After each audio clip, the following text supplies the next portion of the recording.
The moment I walked into my cousin Malia's baby shower, I knew something was off. Maybe it was the way conversations hushed when I entered, or how my sister Sloane's perfectly manicured hand tightened around her champagne glass. I'm Nancy, and I've always been the family's designated black sheep, though I prefer to think of myself as the only one brave enough to break free from our suffocating dynasty of fake smiles and buried secrets. Nancy, you actually came! Malia's voice carried across the decorated backyard, dripping with the same condescension I'd grown immune to over the years. She waddled toward me, her baby bump adorned with a silk sash declaring Mommy-to-be. Wouldn't miss it for the world, I replied, matching her synthetic enthusiasm. My latest book deadline could wait. Some things were worth witnessing in person. The garden was a Pinterest board come to life, with baby blue balloons dancing in the summer breeze and carefully arranged flower arrangements that screamed, "Hired decorator." My mother, Hazel, held court near the gift table, her silver hair gleaming as she directed the younger cousins like a general commanding troops. "Nancy, darling," she air-kissed my cheek, "that outfit is interesting. Still shopping at those vintage stores, I see." I smoothed down my perfectly tailored blazer, the one that had cost more than her monthly country club membership. "Good to see you too, Mom." Sloane materialized beside her, champagne still in hand. "Mom, did you tell Nancy about the magazine feature? The one about successful family businesses?" "Oh, yes," Mom beamed. "Sloane's boutique got a full spread. They called her the next big thing in fashion retail." I bit back a smile. My latest novel had just hit the bestseller list, but heaven forbid that make the family newsletter. "Congratulations, Sloane. That's really something." The afternoon dragged on with the predictable rhythm of these gatherings. I watched as Malia opened present after present, cooing over tiny onesies and organic baby products. My gift, a first edition of Goodnight Moon, earned me the expected mix of confused looks and barely concealed judgment. "Books already?" Trinity, my aunt, clicked her tongue. "The baby needs practical things, Nancy. Not everyone is obsessed with words like you are." I was saved from responding by the distinct ping of a spoon against crystal. Trinity, never one to let attention stray too far, had risen to make an announcement. The crowd hushed, and I noticed Malia's face tighten slightly. "As the baby's godmother," Trinity proclaimed, "I have the honor of sharing some wonderful news. Our dear Malia and Todd have finally decided on a name for their little prince." My stomach clenched. Something in Trinity's expression, that particular gleam of malice she'd perfected over the years, told me what was coming. "They've chosen to name him Dallas, after someone very special to our family. The air left my lungs. Dallas, my ex-boyfriend. The one who left me for a real estate agent 6 months ago, after 5 years together. The one my family had always thought was too good for me." Heads turned in my direction, watching for a reaction.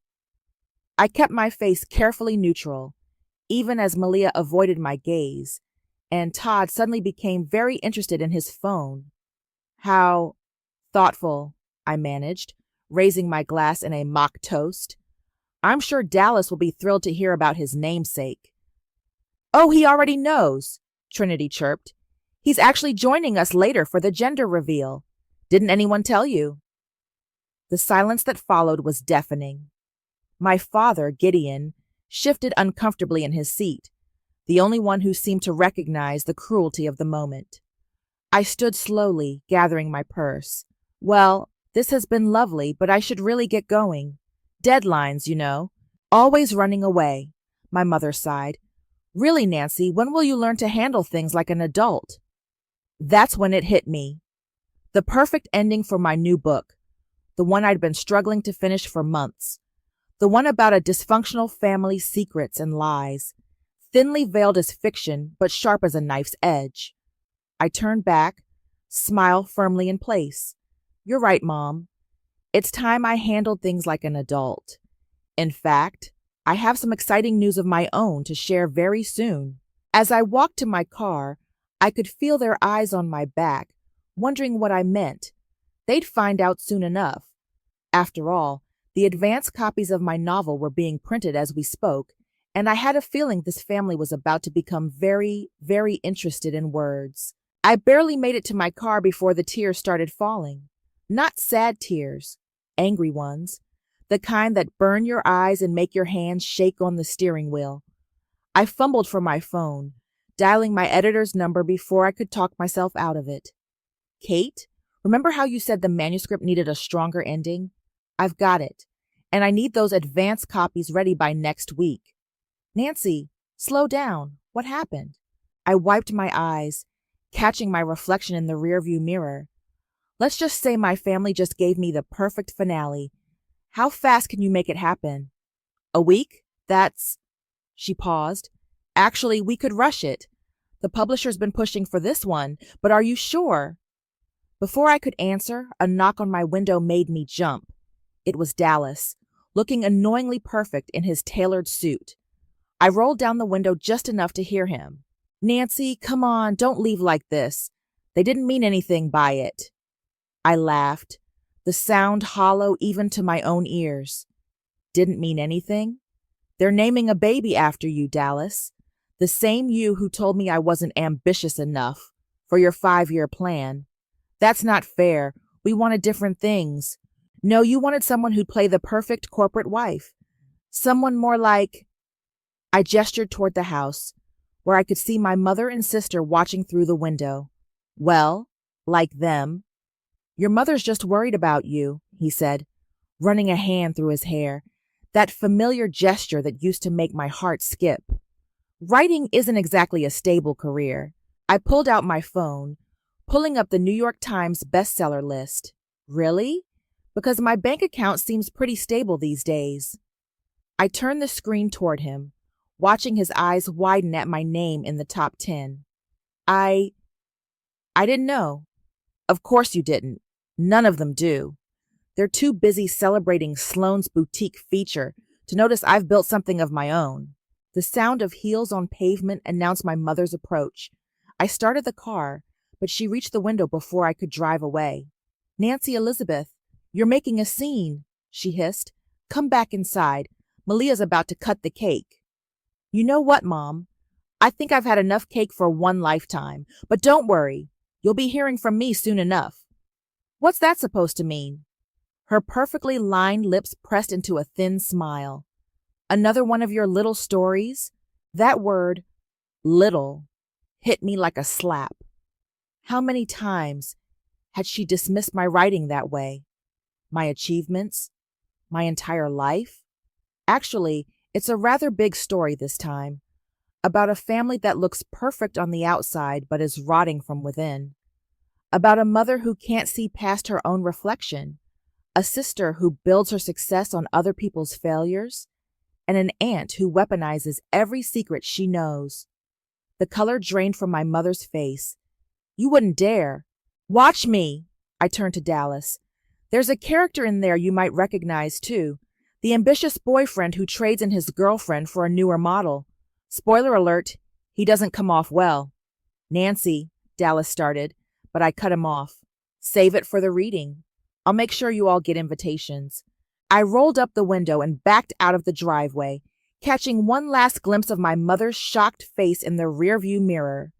My phone started buzzing immediately. Sloane, then Malia, then my father. I ignored them all. Back in my apartment, I opened my laptop and pulled up the manuscript. The cursor blinked at me from the final chapter, waiting. My hands hovered over the keyboard, trembling slightly. My phone buzzed again. A text from my father. Whatever you're planning, please think it through. Some words can't be taken back. He was right, of course. But some words needed to be said, needed to be written, needed to be read. I'd spent years swallowing their subtle jabs, their dismissive comments, their casual cruelty. Now it was my turn to speak. I began typing, the words flowing faster than they ever had before. Every slight, every backhanded compliment, every moment they'd made me feel small, it all found its way onto the page, thinly veiled as fiction but sharp as truth. By midnight, the ending was done. I read it over once, my heart pounding, then sent it to Kate with a single line in the email. This is the one. Don't change a word. My phone had finally stopped buzzing. In the silence of my apartment, I could almost hear the ticking of the countdown I just started. 1 week until the advance copies. 1 week until my family realized that their perfect facade was about to crack wide open. I smiled, feeling lighter than I had in years. Sometimes the best revenge isn't served cold. It's served in hardcover, with your name on the spine. The advance copies arrived on a Tuesday morning. 10 pristine hardcovers, their dust jackets gleaming under my apartment lights. Family Ties by Nancy Cunningham. Simple, elegant, devastating. My phone rang. Kate again. The reviews are starting to come in. Nancy, they're calling it brutally honest and unflinchingly raw. The New Yorker wants an interview. What about the legal department? I asked, running my fingers along the spine of one copy. Any concerns? They say we're in the clear. It's clearly marketed as fiction, and you changed enough details. But, she paused, your family will know. They'll know exactly what this is. That's the point. A knock at my door made me jump. Through the peephole, I saw Dallas, looking less polished than usual in jeans and a wrinkled shirt. I have to go, I told Kate. Damage control's already starting. I opened the door but blocked the entrance. What do you want? I heard about the book. He ran his hands through his hair, that nervous tick I used to find endearing.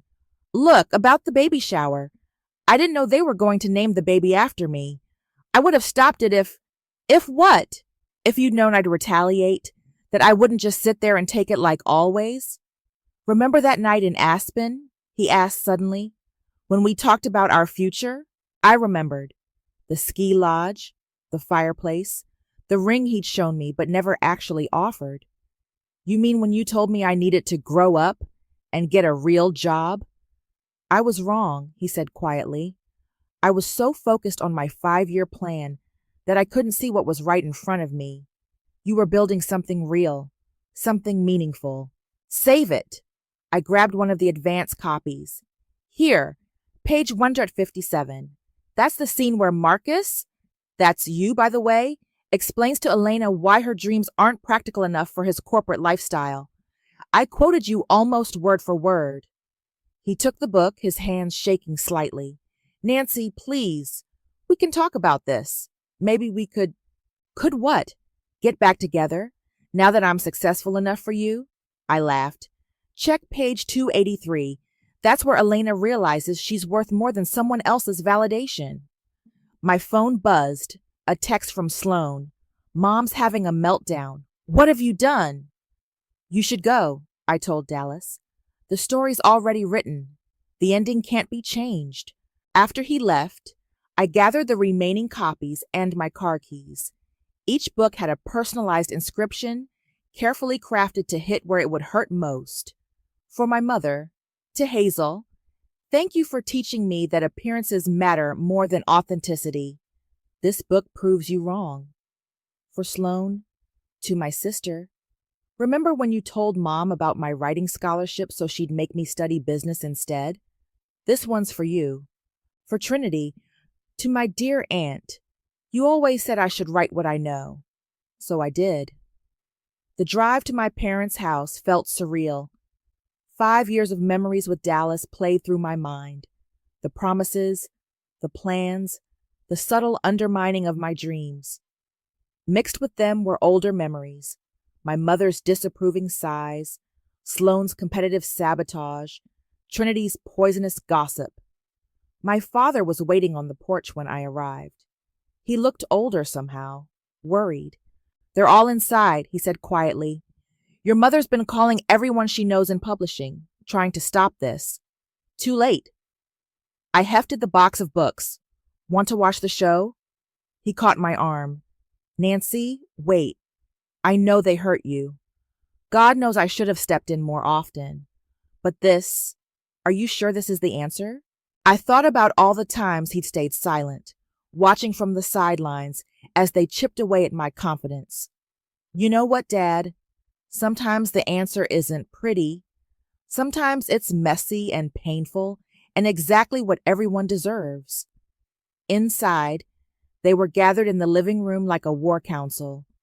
My mother paced by the window, phone pressed to her ear. Sloane sat rigid on the sofa, while Trinity whispered urgently to Malia in the corner. Special delivery, I announced, dropping the box on the coffee table. Advanced copies, signed by the author. Don't worry, I made sure everyone gets one. You can't do this, my mother said, finally hanging up the phone. I won't allow it. I pulled out her copy and held it out. Actually, I already have. But hey, look on the bright side. Now you'll finally have something of mine worth bragging about at your country club lunches. The room fell silent as I distributed the books, watching their faces as they read their personalized inscriptions. Some paled, others flushed with anger. But for the first time in my life, I felt completely in control. Happy reading, I said, heading for the door. Oh, and Mom, don't worry about calling your publishing contacts. Kate says we're completely protected, legally speaking, but I'm sure you'll all enjoy finding the truth between the lines. I was halfway through my morning coffee when the first text arrived. Malia, page 89. How did you know about Todd's gambling? I smiled into my cup. The dominoes were starting to fall. My phone lit up again, this time from Todd himself. We need to talk, now. Sorry, on deadline, I texted back, but I wasn't writing. I was watching my Amazon ranking climb. Number 12 and rising. Kate called next. Nancy, it's chaos. Good Morning America wants you tomorrow. The Times is running a feature. Your family started trending on Twitter. What are they saying? That's the thing. No one's denying anything. They're all just quiet. Except your cousin's husband. He's been calling the publisher nonstop. Of course he was. Page 89 detailed how Thomas lost his medical license after operating under the influence. Only the names had been changed to protect the guilty. My doorbell rang. Through the peephole, I saw Sloane, mascara smeared under her eyes. Go away, I called through the door. Nancy, please. You don't understand what you've done. I understand perfectly. Chapter 7. Ring any bells?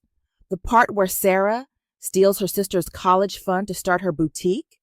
That money was a loan, she shouted. Mom and Dad said I wouldn't need it because writing wasn't a real career. Funny how that worked out. My phone buzzed again. A text from my father. Your mother's in bed with migraine pills. Trinity's lawyer is involved. Please call me. I opened the door to face Sloane. She looked smaller somehow.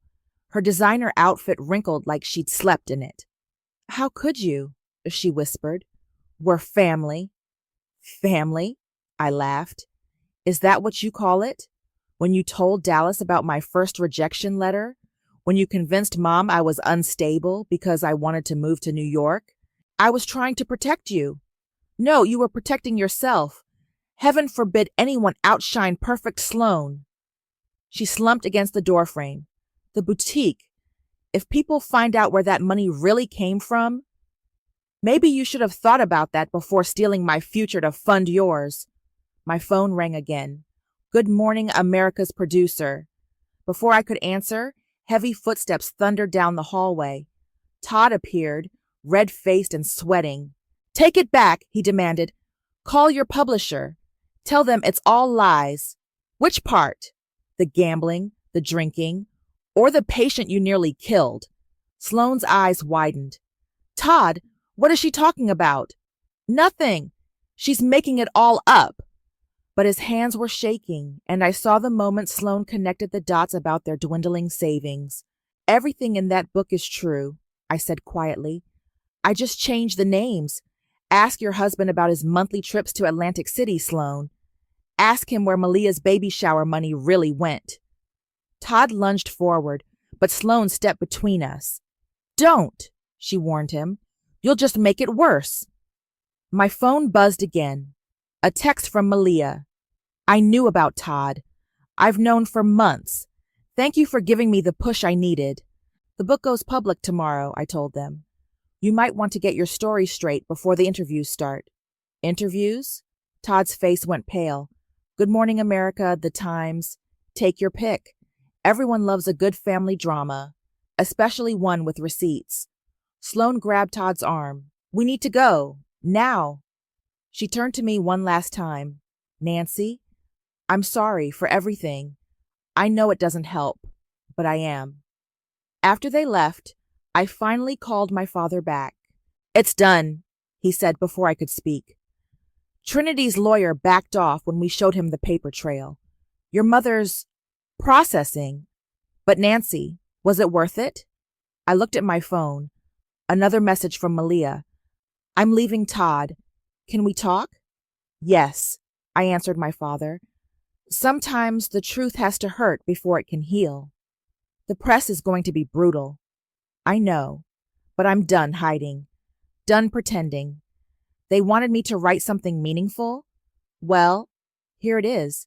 My phone lit up with a news alert. Family secrets exposed. Best-selling author's new novel reveals dark truth behind perfect facade. I clicked it off. Tomorrow would bring more chaos, more confrontations, more truth. But for now, I had something better than revenge. I had my voice back, and this time everyone would hear it. The Good Morning America studio lights felt hot on my face as Robin Roberts leaned forward in her chair.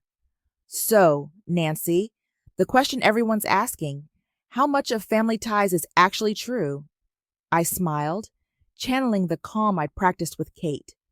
It's a work of fiction, but as they say, write what you know. Your family might disagree with that classification, Robin said, holding up her copy. Your sister Sloane released a statement this morning. My stomach clenched, but I kept my expression neutral as they displayed Sloane's Instagram post on the screen behind us. While I support my sister's creative endeavors, I must address the harmful allegations in her novel. Our family's private matters have been distorted for dramatic effect. Would you like to respond to that? Robin asked.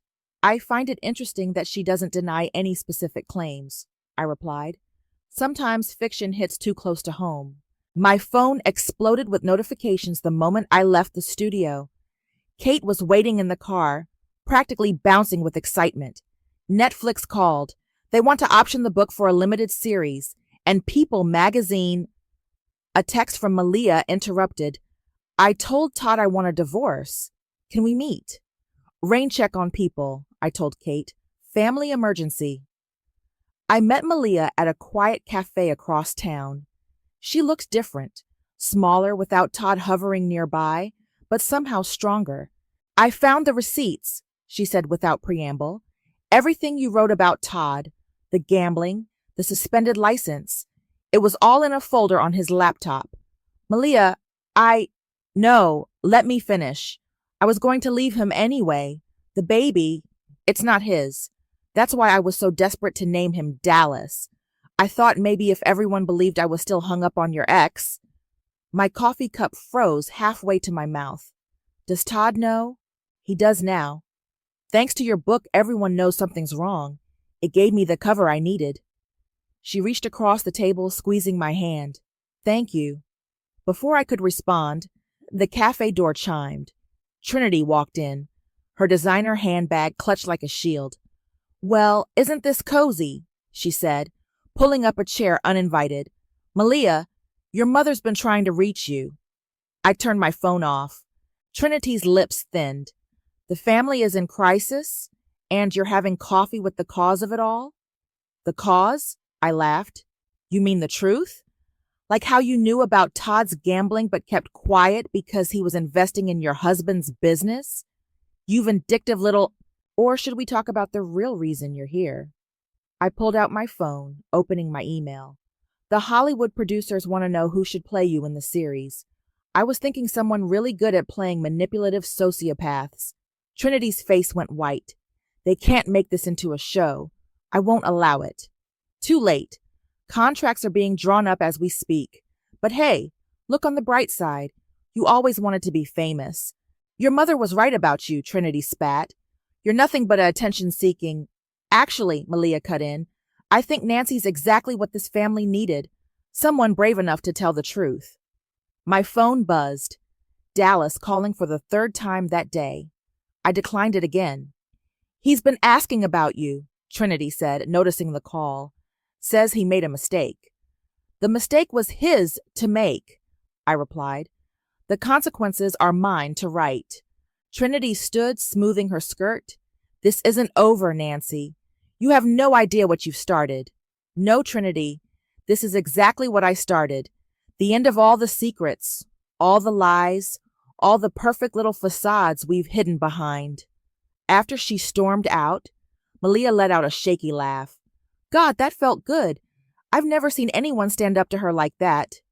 It gets easier with practice, I said, but my hands were trembling under the table. My phone lit up again. Kate, Netflix wants to meet tomorrow. Also, your father's at the office. Says it's urgent. I have to go, I told Malia, but call me, okay? About anything. She nodded, resting a hand on her belly. The baby's kicking. First time today. Maybe he knows things are finally changing. Outside, reporters were waiting. Nancy, how does your family feel about the Netflix deal?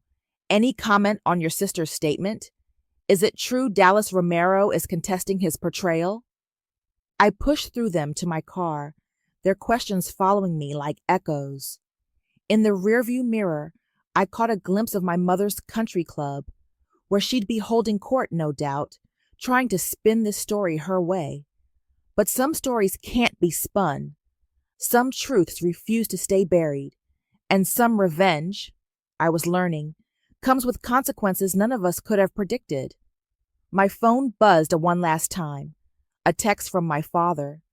Your mother's ready to talk. Really talk. Will you come?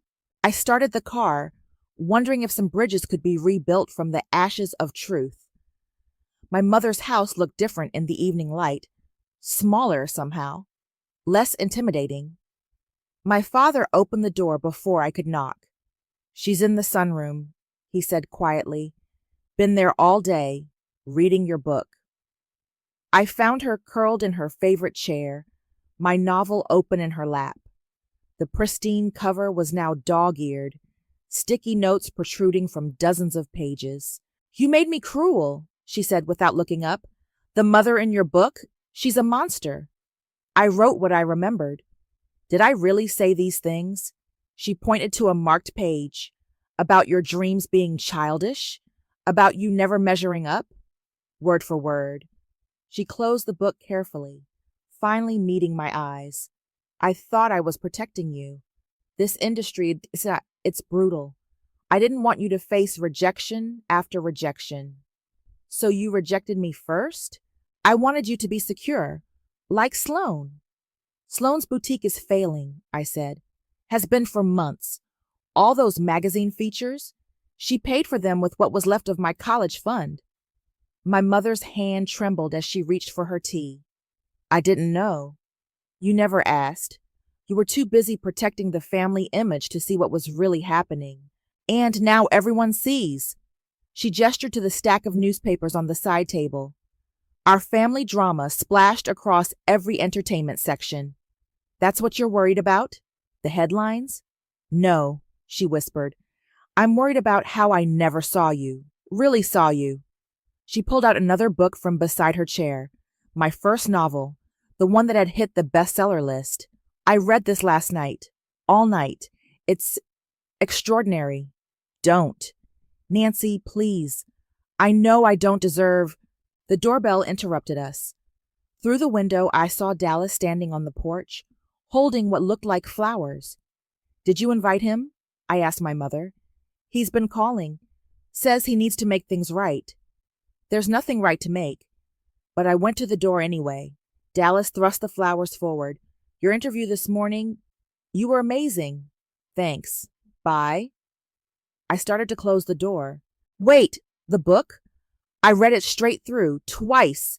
The way you captured everything, even the small moments. He ran his hand through his hair. I was wrong about you. So wrong. Figured that out all by yourself, did you? Netflix called. They want me to consult on the character based on me. I turned them down. That surprised me. Why?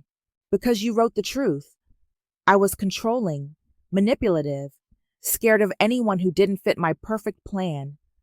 I don't need to consult on that. I lived it. My mother appeared behind me. Dallas, perhaps this isn't the best time. Actually, I said, it's the perfect time. Mom, remember when you said Dallas was too good for me? That I'd never find anyone better? Watch this. I turned back to him. Dallas, my new book just sold for 7 figures. I have a Netflix deal and a movie option. Still think I'm not ambitious enough? He stepped back, flowers dropping to his side. Nancy, Hung, save it. The girl you knew? The one who believed she needed your approval? She's gone. And the woman who replaced her, she's way too good for you. My mother made a sound, something between a laugh and a sob. Now that, she said, you got from me. I turned to look at her, really look at her. Behind the perfect makeup and designer clothes, I saw something new. Pride. Not the manufactured kind she'd always shown for Sloane's achievements, but something real. Yeah, I said softly. I guess I did. After Dallas left, we returned to the sunroom. My father had appeared with fresh tea and, surprisingly, a copy of my first book. Read us something, he said. Please. My mother nodded. Show us what we missed. I opened the book, finding my favorite passage, the one about a daughter learning to stand on her own. As I read, I watched their faces, saw the recognition dawn, not just of my talent, but of all the years they'd looked past it. There's more, I told them. So much more. We're listening, my mother said. Finally, we're listening. Outside, the sun was setting on another day of headlines and revelations. But in that room, something else was rising. The possibility that truth, however painful, might be the first step toward healing. The Netflix meeting was in full swing when my phone started buzzing. Malia's name flashed on the screen, followed by a series of urgent texts. Hospital. Baby coming. Need you. I stood up, interrupting the executive mid-pitch. I'm sorry, family emergency. Kate shot me a panicked look. Nancy, this is a multi-million-dollar deal. My cousin's in labor. The deal can wait. The executive, Sandra, something, smiled unexpectedly. Family first. Isn't that what your book's really about? I found Malia alone in her hospital room, gripping the rails of her bed. Where's Todd? Atlantic City, probably. She grimaced through a contraction.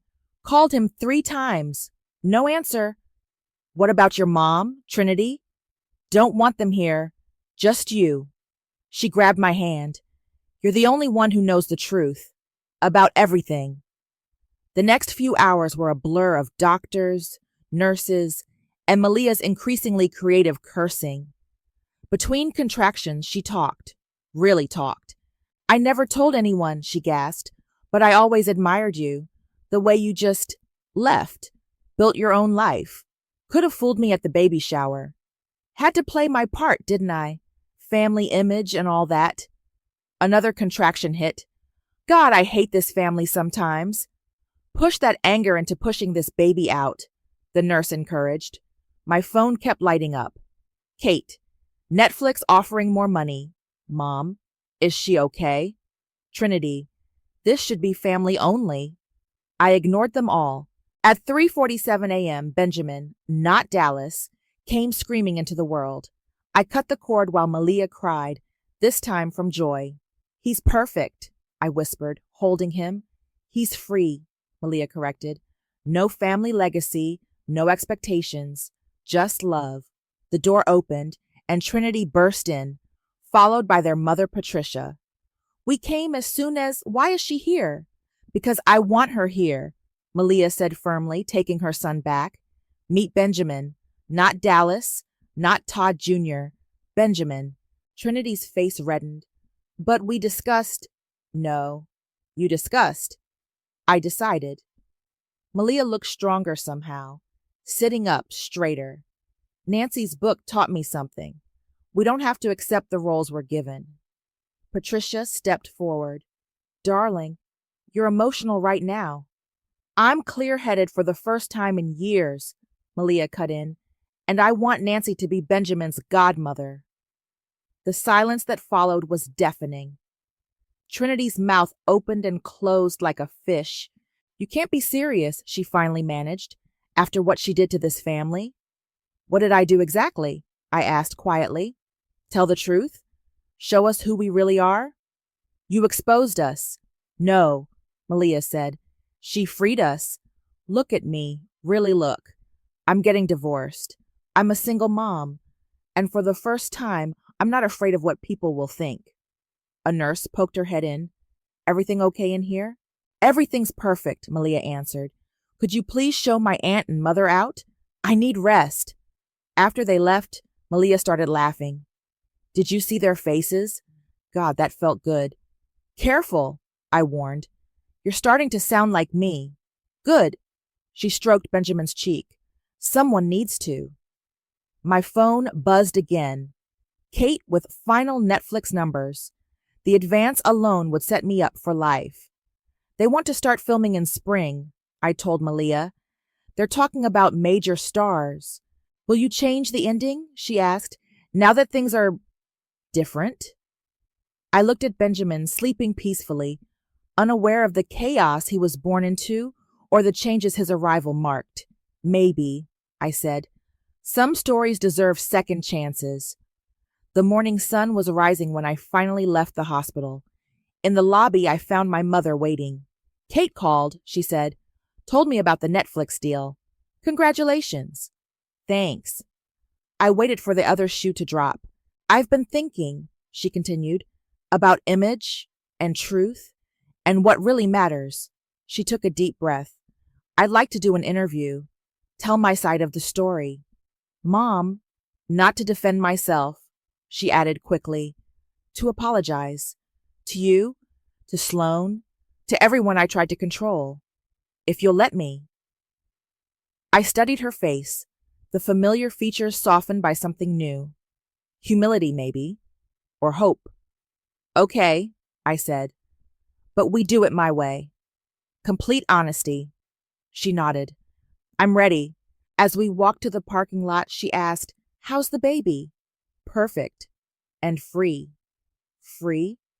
From expectations, from image, from us. She was quiet for a moment. Maybe we could all use a little freedom. The sun climbed higher, casting long shadows behind us. Somewhere in Atlantic City, Todd was probably just realizing what he'd lost. In her hospital room, Malia was starting her new life. And here, in this parking lot, my mother and I were taking our first steps towards something that felt surprisingly like truth. The book launch party buzzed with energy at my favorite independent bookstore. Cameras flashed as I stood at the podium, facing a packed room of readers, reporters, and yes, my entire family. Before I read from Family Ties, I said into the microphone, I want to share something new. In the front row, my mother sat straight-backed but relaxed, Malia beside her with Benjamin sleeping in a carrier. Sloan stood near the back, but she was here. That counted for something. Writing this book started as an act of revenge, I continued, but it became something else. A mirror, a bridge, a chance for truth. I pulled out a fresh manuscript, my new work in progress. This is the story I'm writing now, about healing, about forgiveness, about what happens after the truth comes out. Trinity shifted uncomfortably in her seat. The Netflix adaptation of Family Ties had made her a minor celebrity, though not in the way she'd hoped, but she was here too, without her lawyer. Nancy, called a voice from the crowd. Dallas. Of course he'd come. Does this mean you forgive everyone? The room went quiet. I looked at my mother, who gave me a slight nod. Forgiveness isn't a destination, I said. It's a choice we make every day. Some days are harder than others. Laughter rippled through the crowd. My father wiped his eyes. But this isn't about forgiveness, I continued. It's about honesty, growth, change. I held up my book. This story exposed our secrets. The next one shows what we built from the wreckage. Malia stood up, Benjamin stirring in her arms. Tell them about the foundation. I smiled. The press would love this part. My family and I are launching the Truth Tellers Foundation. We'll fund writing programs for people sharing their own difficult stories, because sometimes the bravest thing we can do is speak up. My mother stepped up to the podium, unplanned but perfect. And sometimes the bravest thing we can do is listen. She turned to me. I'm listening now, sweetheart. We all are. Sloane moved forward through the crowd. The boutique is becoming a nonprofit, she announced, helping women start their own businesses. Real ones, built on truth instead of secrets. The reporters' cameras went wild. This wasn't the bitter family feud they'd come for. This was something better. What about the college fund? Someone shouted.